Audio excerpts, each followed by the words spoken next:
Hello, everybody. Welcome in to the 21st episode, I think it is, of the From the Verify podcast.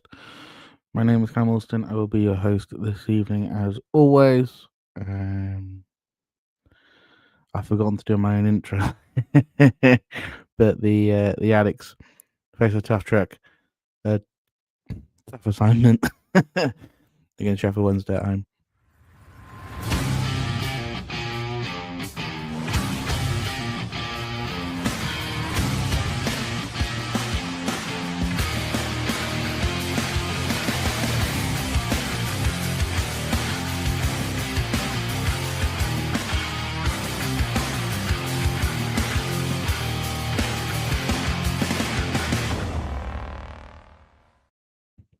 Everybody, sorry about that. I'm out of practice. I've had the international break. I forgot to do my own intro.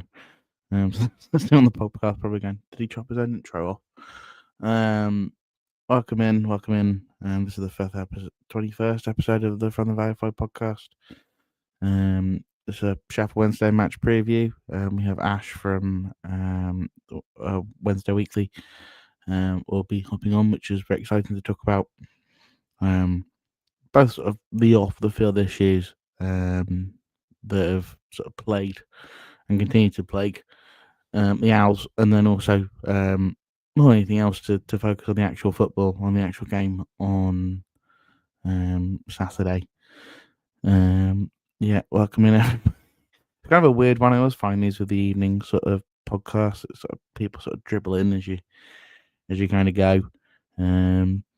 But yeah, so we'll have Ash on. I think about 6:45. He's going to come on. Feel free if you've got any questions for him about Sheffield Wednesday. It's a crazy situation at the moment.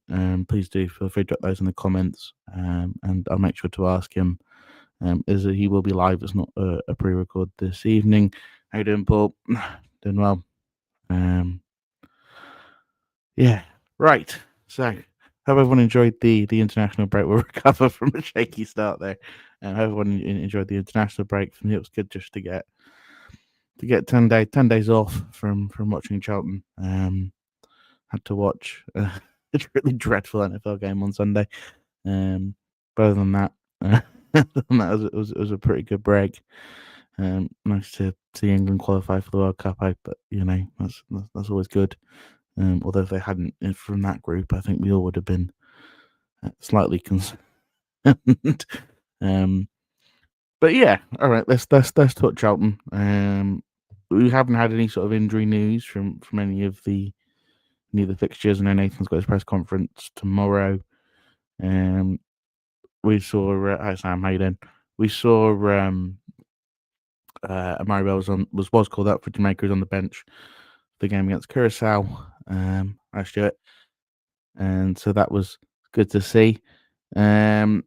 So hopefully his calf injury is sort of recovered a little bit. What I want to do in this podcast is just sort of spend maybe 10-15 minutes, have a bit of a chat, see how everyone's feeling about sort of first sort of 9 games of the season, where we are, where we're going. Then we'll get Ash on, and then I just want to have a really quick conversation about 2 things, which is the way that we're using Miles at the moment, which I don't know if anyone saw my post earlier today, but a specific perspective on that, and then also just have a really quick chat about the Valley. I was going to do a little short on that, but quite frankly, I was taking a bit of a break from chatting football. I'd done a lot of it. And I find that sometimes with the break, sometimes they can be really annoying. I find the September one to be just as the season is getting started, but the one in October, actually, I think not too bad to get a little bit of a break, especially if you've done what we'd done the week before, which we've been on the road for the better part of 3 days.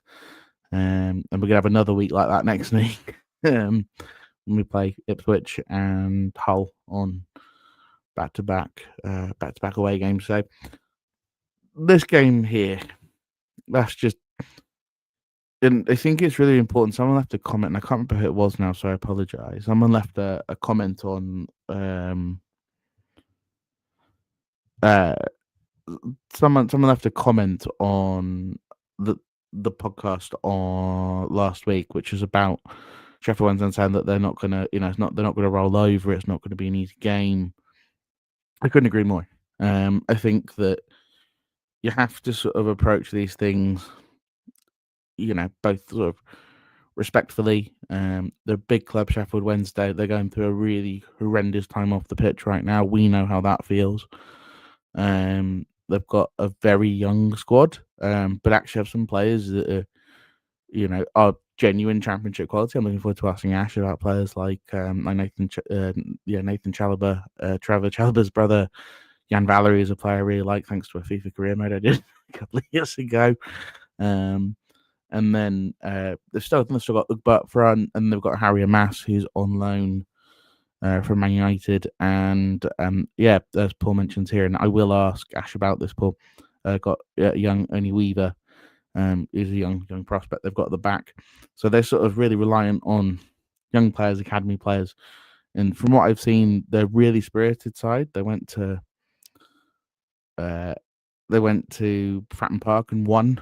I know Portsmouth have a big injury crisis at the moment and all the rest of it, but that's a hard place to go and win unless you're named Charlton. As Paul says here, we know what happened with the last player team tanked by Coventry the previous week. This is true, right? Like, I think this is slightly different. I think QPR were better overall than I thought they were. To me, and I'm going to be really interested to have the conversation with Ash, and I really want to make sure that it is sort of respect for the fact that they're a proud football club, but I think everybody had them bottom. And I think for me, when I was sort of doing preseason predictions, I sort of predicted them. I still think probably they'll be gone by sort of springtime unless that takeover gets sanctioned at some point. Hey, Stuart, this is the other way to take it, right? I hope we stuff them. No time for their supporters and that they get relegated. I know their supporters have a history. Then they make some comments about Leeds, and I know it's a rivalry and it's a tricky one, right? But I don't think a couple of idiots or couple tens of people are representative of an entire fan base. I think there are really sort of genuine fans who are worried whether they're going to have a football club. In the next 6 months, right? And we've been there. And so I feel for them all in the same way, Stuart. I also hope that, if we batter them 6-0, I'm not going to come here on Sunday, and it'll be Monday, actually, because I'm at the NFL again on Sunday, but I won't come here on doing the review and go, it's awful, I wish we'd lost, I very much hope that we beat them quite comprehensively on Saturday, but I think that for me, I just think it's important to be respectful in that, and realize that they've got taken points off of a good side. So one of the things I hadn't realized was just how many good sides, for example, Oxford, who I think are going to struggle, how many points they've taken. Taken a point off Coventry, they're taking a point off Portsmouth, right? I think it was not top 20 I was listening to today. Oh, really? Shit, you put them in the Millwall, Leeds, Cardiff, Birmingham category, really? I'm interested. Is that a social media thing, or is that a or is that like an at the game sort of thing? My cousin's a massive Leeds fan and listens here, so I probably shouldn't say about the Leeds part of that. And I haven't had any bad experience with Cardiff personally, but but I know from someone I know that travels a lot that the West Brom can be quite testy as an away ground as well, and quite sort of difficult. But anyway, I was listening to the Not Top 20, and I thought they were saying it's not a great championship. And I think you can overreact 9 games in. I think I've kind of said on this pod that, look, if I think that we can actually finish not a million miles from where we are now, which is, I think, sort of somewhere between, I put a post up maybe last week in which I said, look, somewhere between 13th and 16th, then massively, is a really good season, right? Mid-table, around that sort of point. 16th to 19th is okay, right? It's acceptable. It's a good season. And then, 20th and 21st are both acceptable, right? Now, Nathan Jones will probably sit there and shout at me very loudly if I mention doing and that. Oh, okay, so just my personal experience. That's why I was questioning it.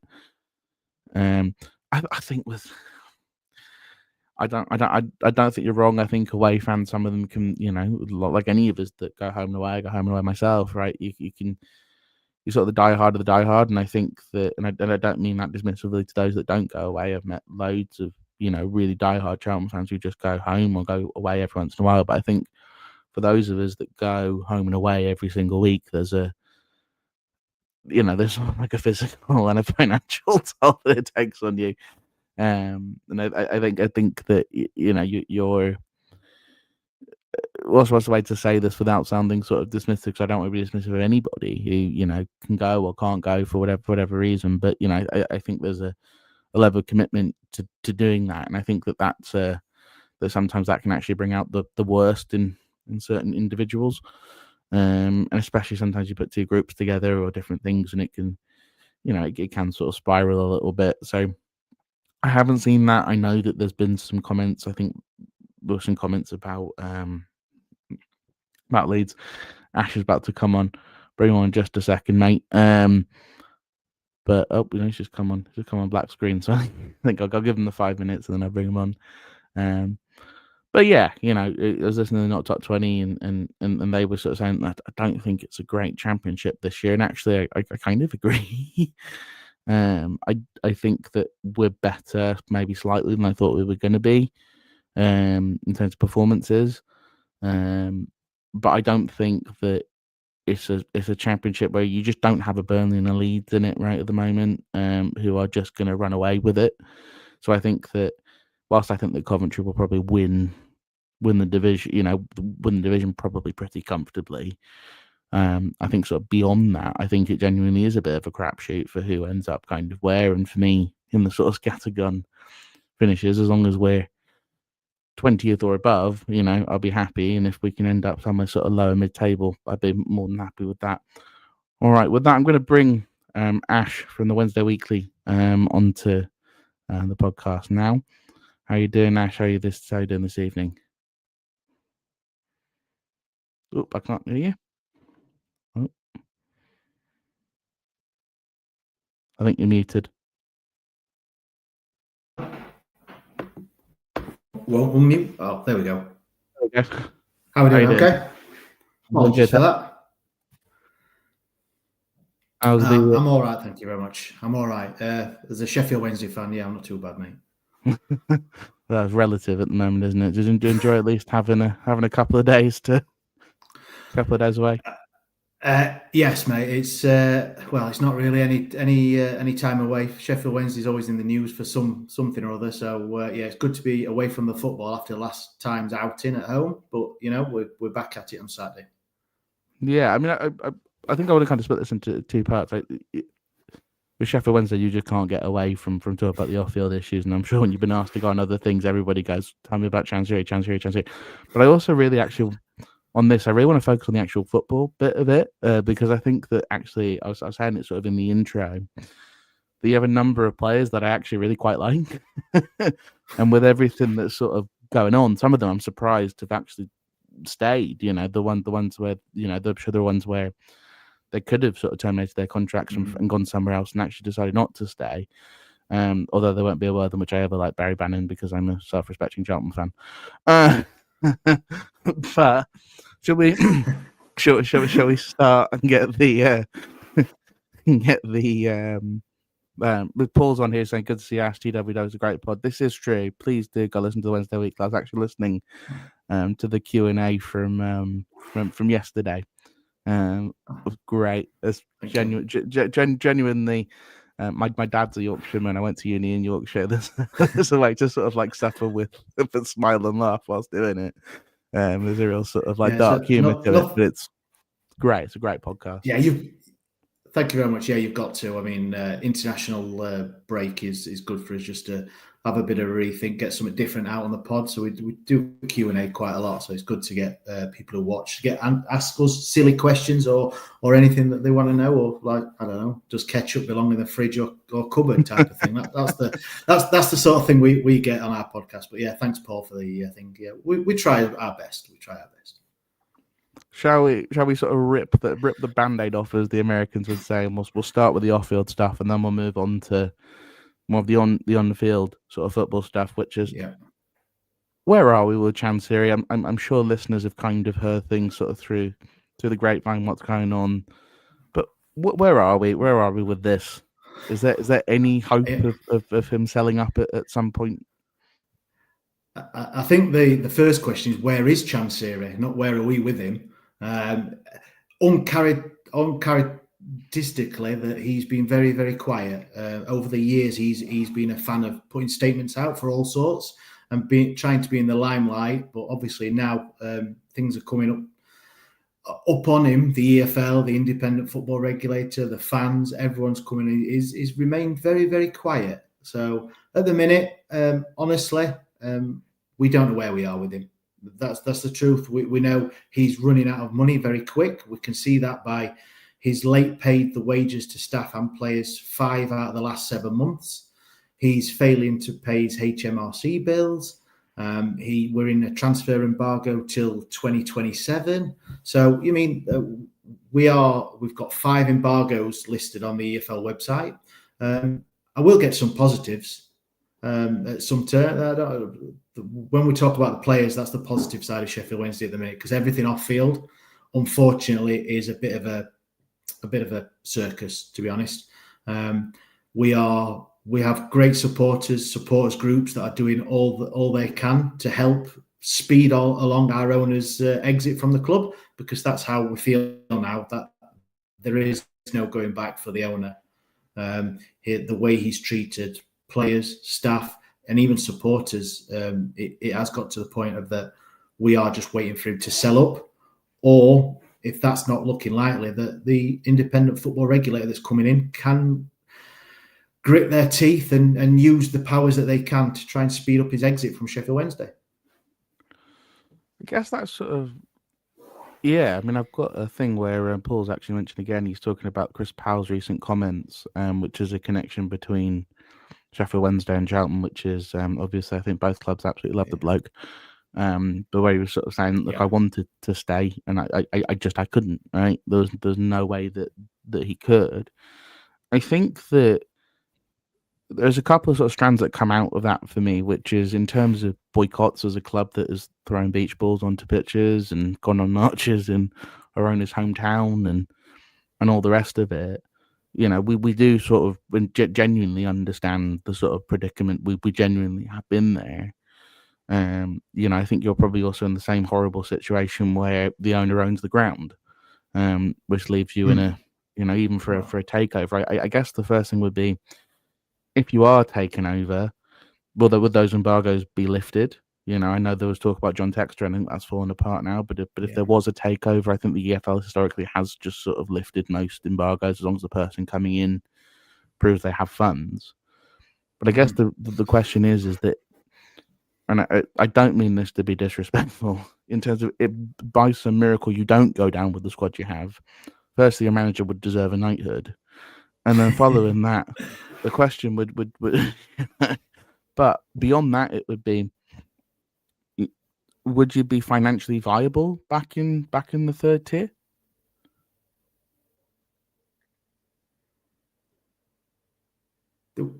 Sorry there. That's all right. Callum, I just lost you there for a second. That's all right. Would you like me to repeat that? Oh, sorry there. I lost you there for a second. I don't know what's happening, if it's my internet. Should be all right. That's all right.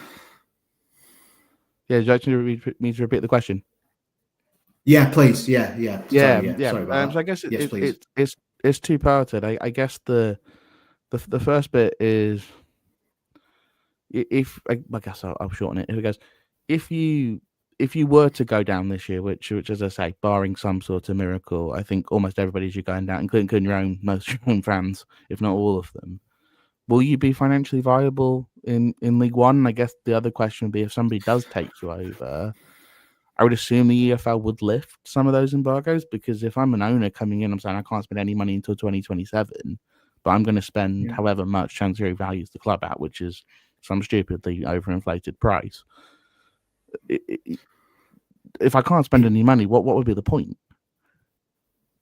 Yeah, it's a real hard one, because obviously Chancery has valued the club anywhere from 100 million to 150 million. We and people who are sound mind reckon anywhere between 30-40 million probably is a more realistic thing. And with the embargoes that we've got as well, the EFL are very what can we say, woolly on their statement about the embargoes. It's up to them. So obviously we've got a 3-window embargo at the minute. Anyone wanting to spend money looks like they won't be able to, but obviously that could be reduced. So it could just be one transfer window, which could be January. And then if they come in over the summer, then they're free to spend as much as they want. The problem is, though, if the way we could go down would be reduced cost to the owner. So his running costs will obviously go down, which is bad news, really, because he may be able to afford to stay on at that. And that's not to say that he has, because we don't think he's got any money at all. But any money that's going to come into the club, the wages will be reduced, the costs will be reduced. Yes, I know the TV income will be vastly reduced, League One, but it's a real worry for Sheffield Wednesday fans that if the season does go the way it could, and we get relegated, it would help the owner stay on, just purely because of the financials, which we don't want. And now, if Sheffield Wednesday and Henrik Pedersen does perform a miracle, which, hey, look, we're not out of it. We've got a great result away at Portsmouth, and we've had a good home draw against QPR, which we should have won, and a draw against Wrexham. Then there's every chance we can stay up, and hopefully that would be enticing to a potential buyer, because he wants 100 million and for a potential League One club, and that's just ridiculous. That is absolutely ridiculous. To put that into perspective, our owners bought us as a League One club now without the ground. So, but even if we chucked on the liability of having to buy the ground for the full 50 million, which Roland's not going to get, right, it would have been 58 million for a club with a stadium in London. The idea that he wants 100 million for a club that it just sounds like utter madness. I guess we've got a question in the comments here, which is how much do you know how much he bought it for originally? Does anyone is that number? I don't know personally. I seem to think it was round about the 36 million. I think it was somewhere around about that. Investment. That's why he wants all his money back. That's why. But the only other thing to that is he doesn't really own the club, the ground, should I say? So there's a loan on the ground that's took out against Sheffield 3, which is another company owned by Chansiri and I believe his wife. But the owner of the loan can call that loan in at 7.6 million at any time. So for the last 4 or 5 years, they've just been rolling this loan over every year. But I think it was 2 weeks ago, this loan was due and they've still not paid it either back or rolled it over. So it's a bit of a quandary at the minute. The company that owned the loan can call it in and theoretically put us into administration, I believe. That is worrying. Yeah. So it is very worrying. Yeah. So it's not great at the minute. And like I say, you've been through it, Sel, and so many other league clubs have been through this situation with owners, and that is why I think a lot of people are putting a lot of hope and faith in a football regulator to keep these owners or potential owners in check, to be able to pay what they need to pay to run a club, because the football clubs are the lifeblood of a lot of communities and fans, and they need protecting. So it's not good at the minute. I've just got one last ownership question. I promise we'll move on to the football, because let's be honest with ourselves, the football is kind of our escape, isn't it? In the weekend, I think there's two things. Firstly, on that, one of the things that a future owner will almost certainly take into account as well is, and we know it again from years of dreadful ownership, is how long it takes to get people back on side. I think for most Charlton fans, if I'm honest, and people in the comments can probably either agree or disagree, but I think most people agree with this, which is it probably took until this summer, when our ownership spent £12.5 million, for people to go, there is an intention to actually do something.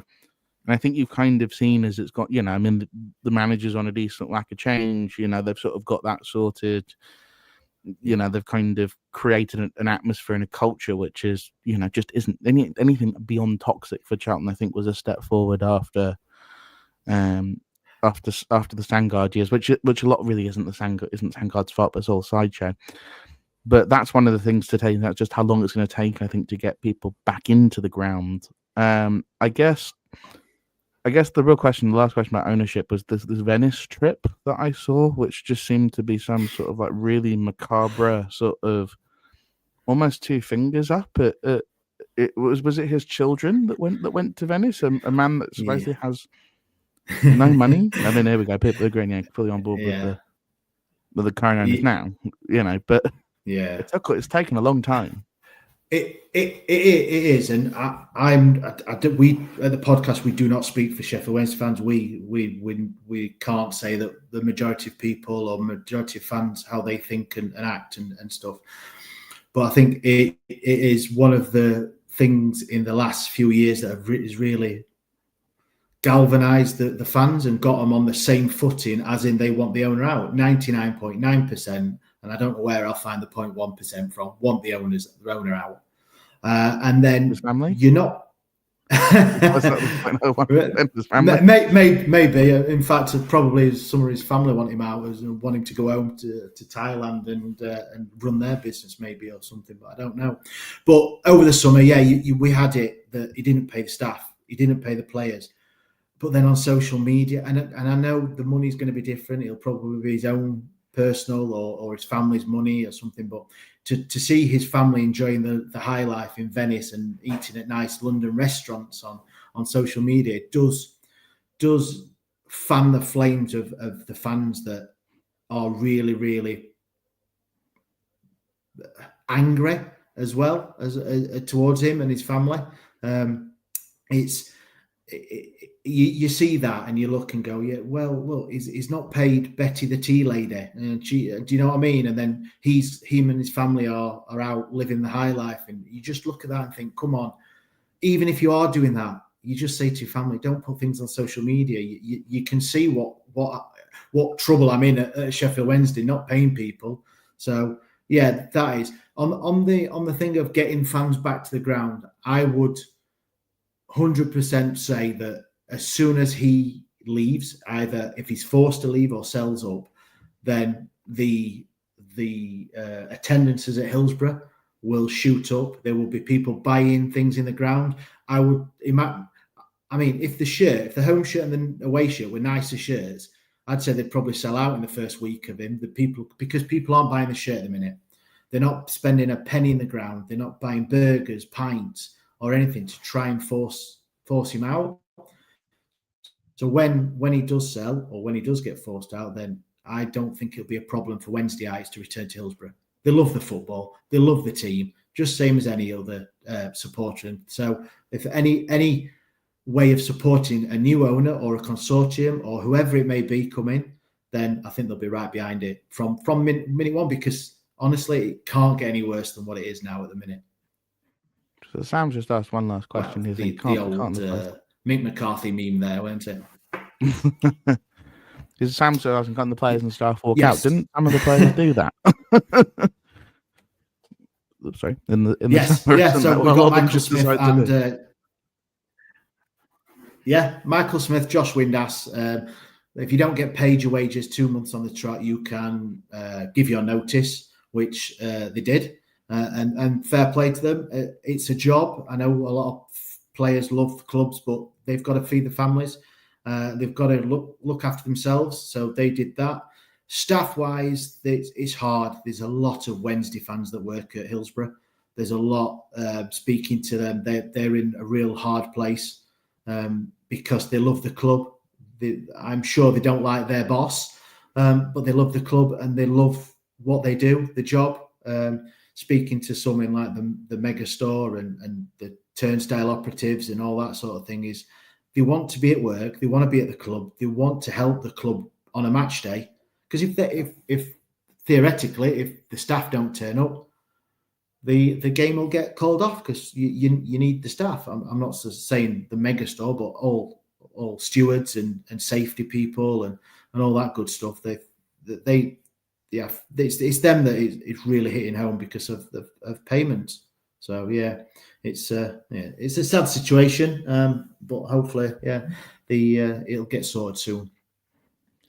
Shall we move on to the football? Shall we move on to the actual kicking of a ball? Yes. I mean, shall we well, move if on you'd to asked me to last week judging? before, well, 2 weeks ago. Yes. Yeah. Cool. Let's get I'm to going to happier times. this is going to be a very weird place to start, but I know that I'm going to forget if I don't ask this as the first question. Everyone listening, we will get on to my unhealthy sort of FIFA because of FIFA love of Jan Valerie in a second. But let's start here with because I'm going to forget to ask Paul's question otherwise. So I already own a pint in the fan zone before the game, so I shouldn't forget to ask this question. He's saying, young Only Weaver's been thrown in at the deep end in the Wednesday back line. How do you think that he's performing? Absolutely fantastic. What an introduction to, let's call it, men's football. Absolutely great. Fantastic. He's probably the best again. Unfortunately, he's out injured now, so it looks like he'll not be back till March, April. Ooh. So it's a massive loss. He's been our man of the match. Us on our podcast, we do a man of the match after the game where we ask everyone to vote, and he's won probably every one that he's played in. He just loves to head everything. He puts his body on the line for an 18-year-old to do what he's been doing has been fantastic. And what one of the massive shining lights at the start of this season. Unfortunately, he's been playing with a bit of an injury because he's had to as well, which is another thing going back to the ownership. He's caused this as well. So, yes, he's caused us to find a gem in Ernie Weaver, but he's also caused us to have very, very little in player on field support for the players. But yes, Ernie Weaver, massive future. Really like the look of him. He's good on the ball. He came on, and you look at a young lad playing centre half, and you think he's going to be a bit timid and be a bit, hesitant on the ball. But now he's shouting at Barry Bannon. He's shouting at 35-year-old Barry Bannon, and he's marshalling that back line. And it was great to see. And he is a player that the fans have took instantly to. Just his on-field antics is brilliant. Is this one of those things where just maybe because he's been injured, you'll be able to, if you can get Chancery out, you may be able to hold on to him. Whereas if he was, it's a horrible thing of everything going back to owners being willing to sell players at cheap. I watched Ezra Konsa yesterday, and I reminded myself that we sold him for about £2 million. Anyway, yeah, exactly that is probably one of the silver linings, and it's awful to say that. Of course, it's because the young lad's injured. That we really do have as a fan base a worry that in January that the likes of Pierce Charles, who's a really highly regarded Northern Ireland international goalkeeper, will be sold. We've got Bailey Cadamatre, a Jamaican international forward, young lad. He'll be sold. Ernie Weaver, sold. We've got Will Granger, 16 years old. He is captain of the Wales under-18. Absolutely brilliant future for him. He may be sold. Do you know what I mean? And it's hard to say that if a lad's injured, which no one wants to see any player injured, but really, it may be a blessing that he's going to be out of action for so long because you won't have Premier League sniffing around. So, unfortunately, that's it. But fantastic future for Ernie Weaver. I can tell you, Ash, there's one club that understands that more than most. We are the poster childs who've got many a child playing, former child playing at high levels that we did not get commensurate value for due to dreadful ownership situations. All right. I guess the two players you didn't mention in that list of exciting, and I guess it's because they're not youngsters, but they're players that actually I quite like, which is it's Nathaniel, isn't it? It's Nathaniel Chalobah, who is Trevor Chalobah's brother, the centre back, who I actually really like as a defender. And then you've got, I was trying to explain this earlier in the podcast. I did an Espanol career mode on FIFA about 3 years ago, and one of the players I signed was Jan Valerie, and he was amazing for me. So I think I sold him to Real Madrid or something for about 200 million. And he's like one of those players that, because of that, I've always kind of, and I'm sure people in the comments have done it. Well, he's a player I've just kind of always tracked. It's just due to that. And he's a player that I actually still quite like. I know he's moved into defensive midfield, hasn't he? But he can play it right back, play it centre back. I guess if we've lost a centre back, he may end up playing back there. But I'm interested in those sorts of, again, as two players that decided to stay, right? Neither walked away when they could have done. And I would have thought that there would have been a market probably for both of them. Yeah, on Chalobah, unfortunately, he's been hampered with injuries. He obviously got on the opening game against Leicester, great goal, and then after about 32 minutes, pulled up, and he's been out of action since. He came on Saturday last for a bit of a cameo, but yeah, he's a long way off probably match fitness. Really do like the look of him. Just hopefully we can keep him fit, but like I say, it's hard. Yeah. We've all got them players. There's nothing to be ashamed of, Callum. We've all got them. But yeah, Jan Valery, yeah, centre mid. He's played the last couple of games with Barry Bannon, but he's played at right back. He's played at the right of a centre back as well. Really good player. I think a great signing for us last season on a free. It was great. He looks really assured in defence. He was, but now obviously moving into midfield because of injuries and just lack of midfielders. That is one area we're struggling in. Yes, we've got the evergreen Barry Bannon and we've got Svante Ingelsson, but we tend to play three in the midfield, and we just need somebody else. And yeah, Jan Valery stepped up to that, and he's looked really good in a position that he's not really played in before. So yeah, impressed with Valery as well. So you're right to keep an eye out for him, Callum. He's a good player.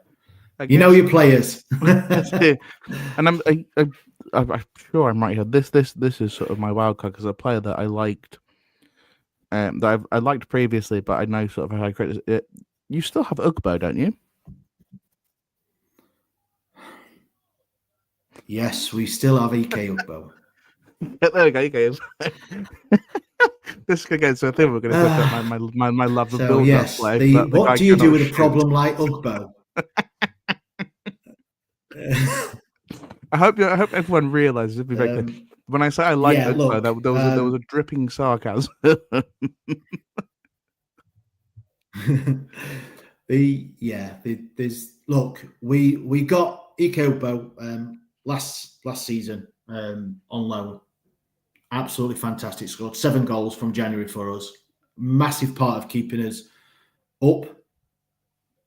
You know, and not last season before, apologies. And then last season we bought him. So we had him on loan up to the summer. We bought him for anywhere between 2.5 to 3 million in the summer. And he scored twice since. He's really struggling for any sort of form. Dan, our host on the podcast, really went in on him a couple of weeks ago after one of his performances. And you can forgive somebody for not hitting the target. You can, because every striker, I'm led to believe, as you can say, I'm not built like a striker, so you know I wouldn't know. But they go through lean patches. They do, of course they do, unless your name's Harry Kane.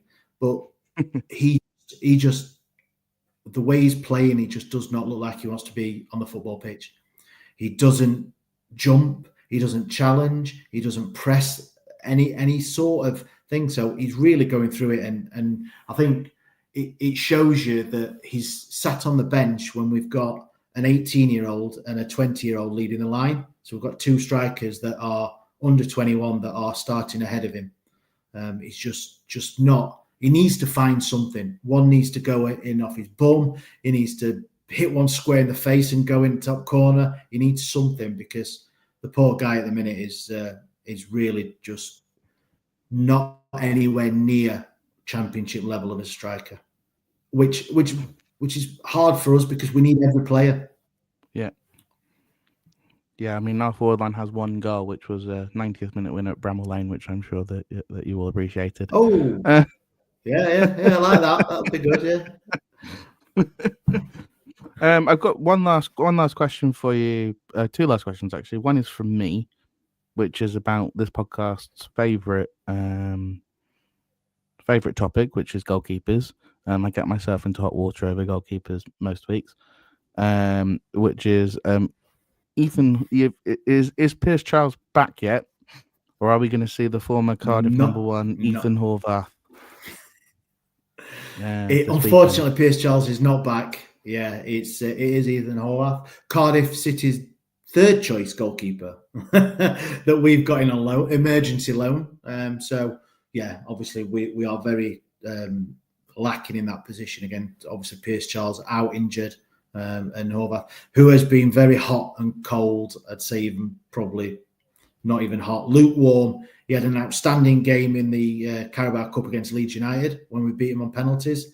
But then he's had some real howlers as a goalkeeper, where your position is not under threat because we've got, I think, Logan Stretch, who's 18 on the bench. Cracking name for a goalkeeper, but yeah, he's nowhere near league football at the minute. So he's always going to play, Horvath, but he's not very. You haven't got the confidence in the goalkeeper where you want it and you need it. Stuart's asked me, Cal, you know more about Sheffield Wednesday than us. I blame Jan Valery for that fact.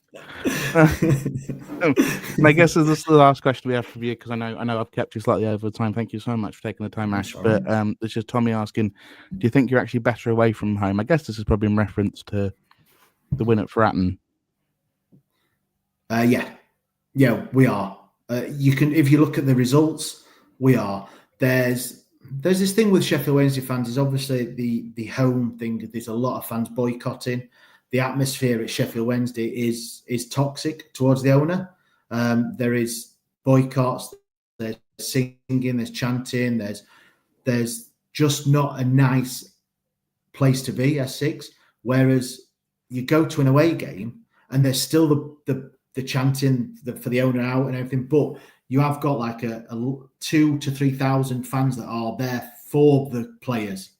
That I believe that they're there firstly for the players and the team. Secondly, to show obviously the rest of the football supporters clubs that we visit, obviously our plight, and there is supporters groups that are doing that. They're doing great work, telling everyone and showing everyone. But I think away form, yeah, we lost to a 99th minute, equalised, 99th minute equaliser against Birmingham when we should have won. The away fans were fantastic. We had a great result at Portsmouth. Wrexham, we come from 2-0 down at half time. So you look at them in isolation, our away form and the way that the team and the fans are massively, massively better away from home. Coupled that with 3-0 loss against Stoke at home, 5-0 against Coventry last time out. Yeah, Hillsborough and Essex is not the nicest place at the minute, and it can't be nice for the team to play at. So I think they do take a bit of solace in an away game. I think Tommy's just from the no dear. But Tommy, remember, we are one win away at home from matching our large most number of home wins in a single season. We're really difficult to beat at home. Our only home loss was against Leicester, and how on earth we've lost that game, God knows.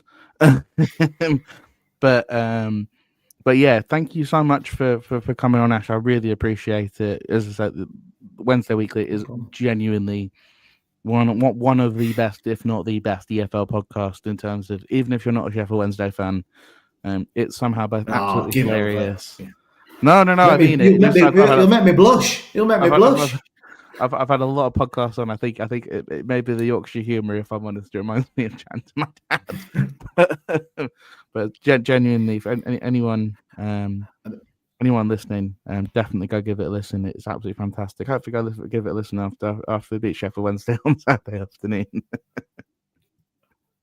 Yeah, Monday nights we go out live on a Monday night. It might not be the best listen if results go against us on Saturday, but we do try and put a bit of humor. We've got to laugh as Sheffield Wednesday fans at the minute, so we do put a bit of humor twist on things. So yeah. Oh, thanks, Stuart. Yeah, cheers, mate. Thank you. There's a lot. I hope it means having a drink. I hope it means having a drink. All right. Thank you so much, Cheers, Ash. Callum. All the Thank you very best. much for asking All me the on. best. Thank you. All right. Just before we go, I know we're running up over 45 minutes. That's a really interesting conversation. Such an interesting story. With Sheffield Wednesday. I apologize. I've kind of been in and out in my ability to host this podcast today. Completely out of practice. Just before we go, I'm going to move. I was going to have a conversation about the Valley lease extension.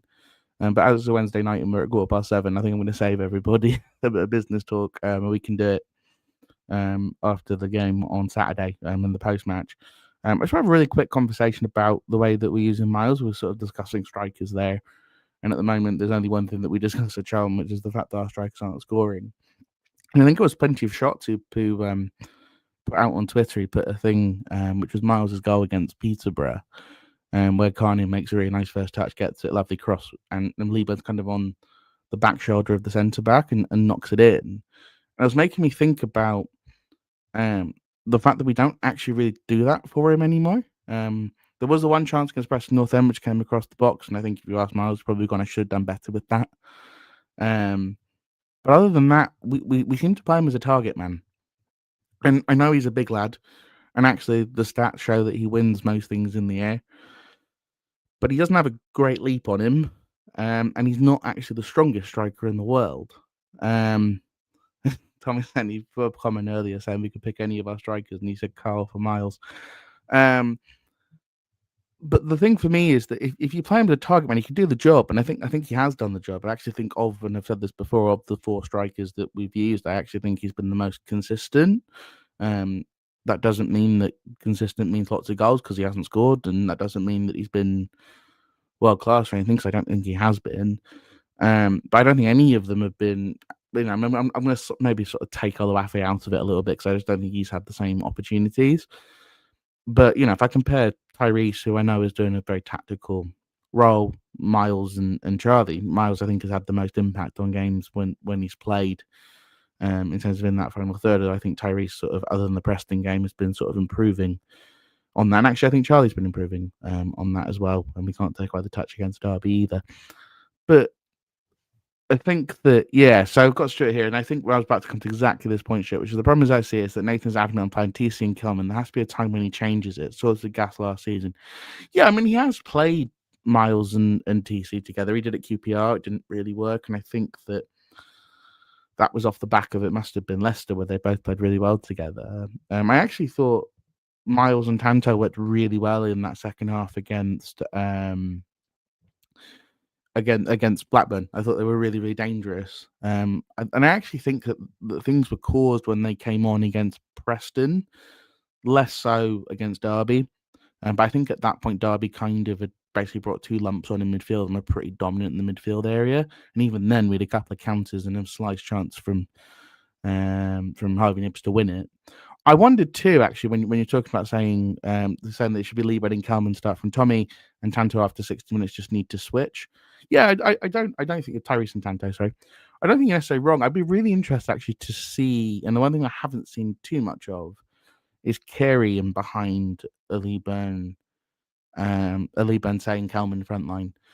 But then we get into the same issue, which I think we've talked about many times on this podcast, which is actually what Tyrese is doing, is playing in the half space. And to be honest with you, Kelman can't play in the half space and Miles can't play in the half space. So you lose all that driving ability. So that means that Carey is a box-to-box sort of crashing, attacking midfielder and sort of a press machine. The issue with that is he's not going to play those sort of defense-breaking sort of passes. And I think if you have those two up front, I think you need that a little bit more than maybe you do if you have Tyrese driving, because he can create his own opportunity off of beating a man or two. Whether he does it enough is a completely separate conversation. I don't think he necessarily has done it enough, but I also go, it's 9 games into a championship season. He's 19 years old. And then we've got one here, and Tommy saying I like a big one and a little one up front. I think this is true. I just don't know if we have the number 10. And even Berry, if you put Berry in, they've got the same sort of problem.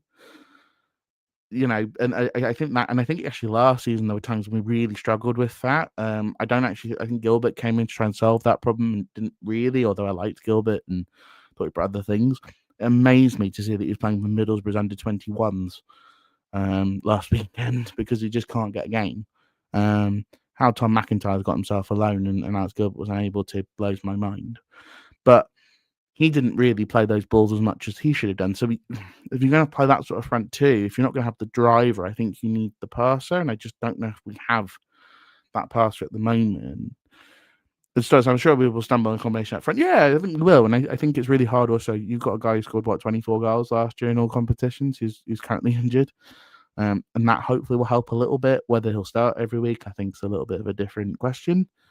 Stuart saying Barry's not the answer. I don't think Barry's the answer, but I think he's been on a lot of the benches because he's like Nathan Jones' safety blanket and has been whenever he's been in a Nathan Jones' squad. I think he actually played a couple of balls against Preston, but we're 2-0 down at that point. Didn't really matter. Could you play three up front with TC and Hernandez either side, come in the middle? You could, but then you come to Paul's point here, which you go 4-4-2, big man up top, can't be doing 3-5-2, etc., etc. Well, then Nathan Jones isn't the manager for you, Paul, because he's going to stick with that sort of that formation. And again, we're talking about something. We're kind of like we are sat. What are we 13th in the Championship at the moment? 14th maybe. We're 6 points off the relegation places. We've been better than most teams we've played. If you take out QPR and Preston, I think we've been better than pretty much everybody else we played. In some games, we've been very, very dominant. So I think it's just a thing of last year we had until when we had Gassan playing, and I think it was you, Stuart, that mentioned it. Might have been Tommy, that you had Gassan playing, the one chance would drop, and because Gassan's not that type of finisher or poacher or whatever it was, he wouldn't be there. It would look like you weren't creating anything, and it's actually just the runs weren't quite right. I think we brought Callum in as a player that could kind of take over that Godden sort of role, whilst Godden's sort of injured, and then ultimately can learn from him and become that sort of a striker. And I just think that Kelman hasn't necessarily made those runs either because the game's just a bit too quick for him at the moment at this level. And I think he is improving. Don't get me wrong, but he's not quite there yet. And I think that that's where a lot of the problem's coming from. I think maybe if you have Godden back, the player will make that run, will be in the box and the ball deflects. The number of times the ball's been knocked around in the box and we haven't been in the right spot, and you just think, the Harvey Nibbs chance that he sliced that, you go, that's why I bought it. I need you to be finishing that opportunity because we don't create naturally loads of chances because we don't have a central attacking midfielder that's that creative. If we were to use an example of a player, if you think of like a Casey Palmer in his pomp at Coventry is a really good example. Jack Ridoni now is at Coventry is a really good example of a player that's exceptionally creative, can play that final ball. And we just don't have that sort of player, and those sorts of players are really expensive and they're hard to find. And when you do find them, they probably don't want to go to a club that is, that they think it's not going to be battling for where I want to be. So I think that a little bit of this stuff is patience. We are a bit unbalanced. That's why the manager is here. So we've got it here. Still trusting the gaffer. The Welshman is not for turning. That is true. But you've got to trust in Nathan Jones to kind of almost get us through this patch. What you need is sort of a really settled, I think, a 10 before you can bring in that sort of playmaker, because they're actually quite annoying players for managers because they often don't trap back and they don't run around. And if you think of the great cams, most of them weren't fighters in the middle. That just wasn't really their job. I think I can't not trust Nathan Jones for his ball. It's exactly that. I think that him bringing Gilbert in last season, I think showed that he knew that he needed that sort of player, but it didn't really work because the player wasn't quite at the requisite level at that time. Although I like Gilbert and Ian Cup, he was very good from dead balls and that sort of thing. Samson Dimrose Connor wasn't used yesterday. Republic of Ireland. Hope he hasn't knocked his confidence. No, he was last man in. So it's only because Josh Cullen got himself suspended. So that's the reason Coventry was called up. I think if we were back, I think for him to get into the Republic of Ireland squad, we need to be sort of battling for the playoffs. Unfortunately, it's actually not a terrible Northern Ireland. Goodness gracious me, not a terrible Republic of Ireland, or just Ireland midfield. So Cullen, Smallbone. There's talks now about them trying to get Dewsbury Hall to agree to play for Ireland because he qualifies. It's difficult to get into that midfield. Those are actually very good sort of players. I didn't realize Smallbone was at Millwall until I saw someone comment. before. But hopefully that kind of, I don't know if it answers the question. Maybe it opens up a conversation about why I think the striking isn't working. I don't know if it's necessarily the relationship between the two strikers. I think it actually may be slightly more structural. And as good as Coventry has played, as good as Doherty has played, and both have been excellent so far this season, they're not really that type of player. It's why it bothered me so much when Coventry played a beautiful ball over the top. I think it must have been against, was it, who was it? Was it Millwall? And he just didn't get on the end of it, and it drove me absolutely nuts. That's kind of why, because I think that if we are going to play those balls, players have to get on the end of it, because I don't think we're going to play them that often. I think it's less of a striker issue and more of a structural issue. As you can probably tell during the break, I've been thinking a lot about championship structures and how we're playing that, and of course, as we learned from this pod, Jan Valery, who is like my favourite player on planet Earth, and we need to bring to Charlton in January. Right. Okay. Everybody, thank you so much for joining me. I'm going to leave it here. So we'll chat the Valley on, it'll be Monday because I'm at the Jags game. Let's hope the likes of Callum and TC's go on Saturday to kickstart their season. That's the hope, isn't it? If you're going to play a team that's, but they do have a good away record, Sheffield Wednesday, and we do have to be careful. And I think that we can't go into overconfident. They're not going to roll over. They're going to be a really difficult team to play against. Everybody, thank you so much for joining me. Remember, you can catch Paul on the Chronicles. Go watch that. You can catch Sam on Charlton Live. Go watch that. Not that anybody that watches this doesn't watch them. And also, I noticed, I hate doing this disclaimer, but if you're watching this back later, more people watch it than have subscribed. If you could do me a massive favor and just hit the subscribe button, that would be very helpful for me. YouTube just kind of opens up a couple of things, and when I go and ask other podcasts, they agreed to come on. But once again, thank you so much to Ash from the Wednesday week. It was so interesting, really fascinating conversation. And hopefully we'll get a win on Saturday and get ourselves back into the top half of the championship table, which would be fantastic for the third week in October. All right, everybody, have a good rest of your evening. Enjoy the rest of your week. Enjoy the game on Saturday. Come say hello if you see me. Paul, I will buy you a beer in the fan zone. And I will talk to you all later. Cheers.